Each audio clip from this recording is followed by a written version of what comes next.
Greetings all, this is Hairy Nick. How's everyone going? Time for another episode of the Hangar Bay, the weekly show where we review your submitted X-Wing lists. Now, just a couple of points of housekeeping before we dive into these. I am not using my face cam today. I'm actually away from my regular recording setup, staying with my family over the Christmas break, and yeah, not really a good place to set up a camera. Also, sorry guys, Justin is not here to record with this video. Just couldn't quite get our schedules to coincide during this time, but next week we'll be back with the regular setup with Justin, so that will be that. This week, we're going to talk about something which I've had requested several times on YouTube and also on the Patreon Discord. And I'm not really sure why that is, but for some reason everyone is asking me to do a video on the VCX 100 Light Freighter. Cool, I have no problems with doing that, just not really sure why it's had all this attention recently. Has something happened with this ship? Anyway, not a problem, more than happy to talk about it.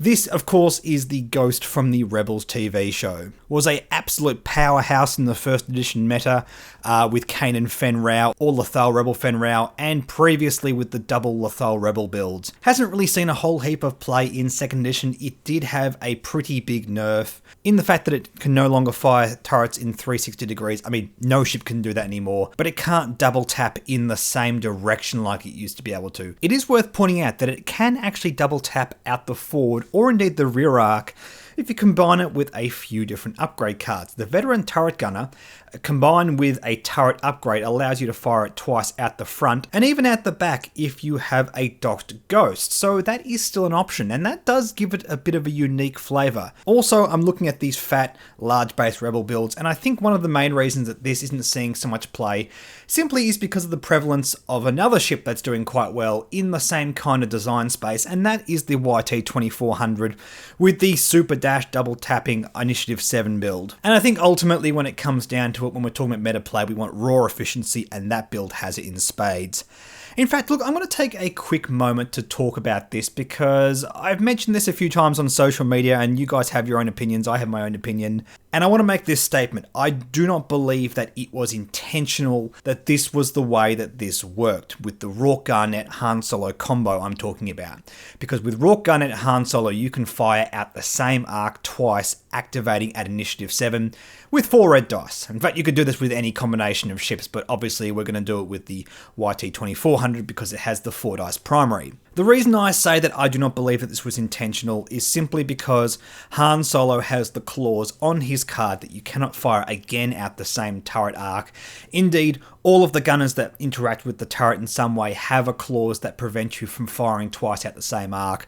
Just the timing is different on Han Solo, and I just think in playtesting that Rourke Garnet combination was not exposed, and because of the way the Han Solo gunner card is worded, you can fire out that arc before you fire with Han Solo.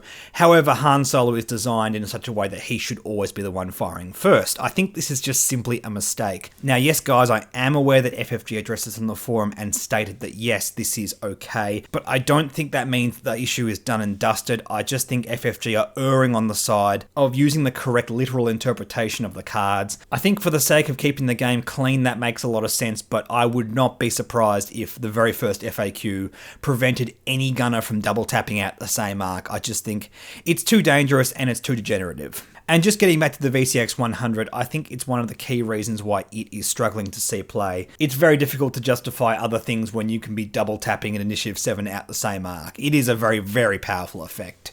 However, the VCX is significantly cheaper than the YT-2400, and it can double tap out the same arc. If you use some very specific combination of upgrades, it might not be quite as efficient as the YT-2400, but in a universe where the YT-2400 Han Solo Rourke Garnet combination might be FAQ'd out, the slightly less efficient version of that combination might be the next thing to come along, so these guys are absolutely worth keeping an eye on. This thing's got a pretty decent dial. It has a 4 red dice attack out the front which cannot be ignored, and the way you get those turreted shots is you use a turret upgrade card. That means you can overlap your turret upgrade out the front arc and use Veteran Turret Gunner double tap out the front, which is a nice unique ability that this ship and the Y-Wing has access to, but not a whole heap of ships do. Comboing that with the double crew and the fact that it now has talent upgrades, something it did not have in the first edition, we've got a few very nice combinations we can play around with here. Let's have a look at some of these lists that have been submitted and have a chat about these unique pilots.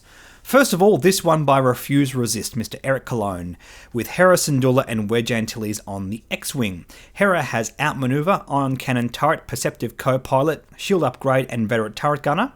Wedge Antilles has Outmaneuver, R2 Astromech, Afterburners and the Servo Motor S-Foils. And just talking about the fact that the Ghost can now take talents, we have a very interesting one here with Outmaneuver on Hera Syndulla. Certainly seems to make a lot of sense. This is a pretty decent dial for a large base ship, plus Hera can flip her dial around with her ability.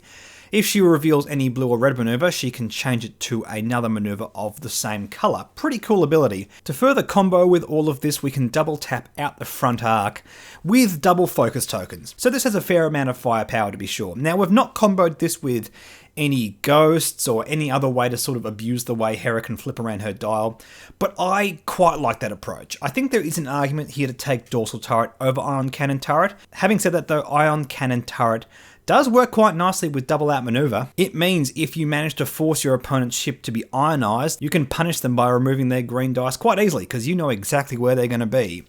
That's a nice combination. I really dig that idea.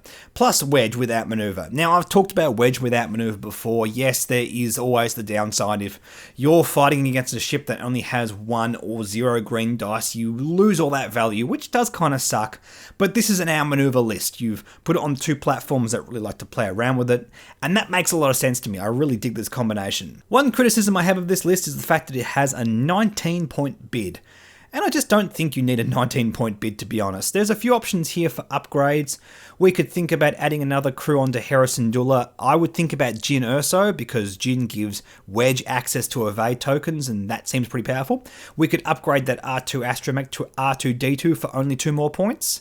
Plus, we could put a Proton Torpedo on Wedge. There's a few options here. In fact, even just putting Proton Torpedo on Wedge means you still have a 10-point bid, and that's nothing to sneeze at. That's pretty decent in my eyes. But yeah, I really dig this kind of build. We've got kind of like an ace with a brawler type of list. Very curious to see how well Hera Syndulla performs with this kind of role, because looking at this, I imagine she punches like an absolute brick. So Eric, if you've given this a go, let me know in the comment section how it flies. Let's move over to a few lists submitted in the YouTube comments, this one by Alex Cooke, and we have a fluff compliant list with a Phoenix Squadron build. 2 Phoenix Squadron pilots on the RZ-1 A-Wing with proton rockets, and Hera and AP-5 in the Sheathipede. Hera has Swarm Tactics, Dorsal Turret, Neon Numb, Seasoned Navigator, and the Ghost, and AP5 has the Phantom title. And just looking at Hera once again, a very similar build to the last list, but we've gone for a more synergistic approach, and I'm very curious about this. We now have Dorsal Turret instead of Ion Cannon Turret, and I think just for raw damage that's a strong option as well. But Neon Numb and Seasoned Navigator, we have a lot of flexibility with her dial. Now, I will say, there is something to be said about this. We had a look at this kind of stuff in first edition, specifically with the Boba Fett pilot, which didn't end up seeing a lot of play. It has the big drawback in that if you strategize in such a way that you just dial in the correct maneuver that you want every single turn, well, the ability to change your dial to basically anything with this combination has very diminishing returns. What I'm talking about here is Neon Numb and Seasoned Navigator, because Neon Numb gives you more blue maneuvers on your dial, which is really good with Hera. In fact, I think just Neon Numb alone is a very, very strong option. What this means is if Hera dials in any one of her banks, she can then change her dial to any one of the other banks, or even a 1 or 2 straight. And with Seasoned Navigator, you can actually change your dial twice. This is something that did exist in first edition with that Boba Fett pilot with the Flight Navigator upgrade card on the crew slot. We used to call this Fettigator. And this is very, very interesting. In fact, I would seriously consider taking this with outmaneuver, because outmaneuver is more about positioning and you have a lot more insurance to make sure you have the perfect positioning every single turn. Swarm Tactics, I'm not so convinced with. We have Initiative 5 on Hera and you can give it to one of these Initiative 1 dudes. It's not terrible, but I just think we can get a bit more value out of that. And outmaneuver, I think, is the stronger choice there. And yeah, a really synergistic build with Hera. I'm not necessarily convinced that Hera really needs this much help in getting her ability to work. But Alex, in the comment section, if you've given this a go, let me know how it goes, because I find that very curious. It's a very interesting approach to building this list out. Also, yes, A-Wings, AP5, some good blockers, a bit of coordinating on the list is always strong. Not a whole heap to say here, apart from the fact that you have put proton rockets on Initiative 1 guys, and that's going to be very difficult to play around with. I would consider something like ion missiles or even cluster missiles to give you a bit of insurance against swarms and that kind of stuff. Definitely think there's a case to take the other missile options here. But having said that, yes, we do have coordinating with AP5, so we do have a little bit more flexibility with those positioning, so maybe proton rockets in the right circumstances is going to be absolutely golden. Nice idea for a list, Alex, I dig it. Let's have a look at the other pilots on this platform, with Kanan Jarrus first up. This list by Drew Zoromski. Kanan Jarrus alongside Jan Ors in the Hawk and AP5 in the Sheathapede class shuttle.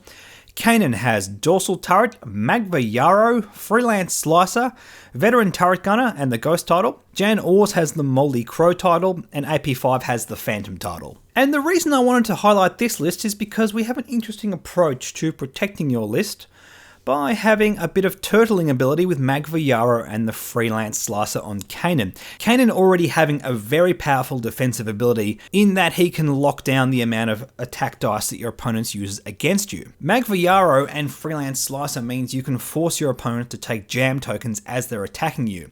This is very good because the Freelance Slicer forces your opponent to lose tokens as they're attacking you before they have a chance to spend them, which means, for example, their focus token will disappear before they have a chance to use it against you, which could be potentially very powerful. Locking out dice modification always has a great potential to have an impact on the game, but do just keep in mind that if your opponent just rolls natural hits, this is not going to feel very, very good.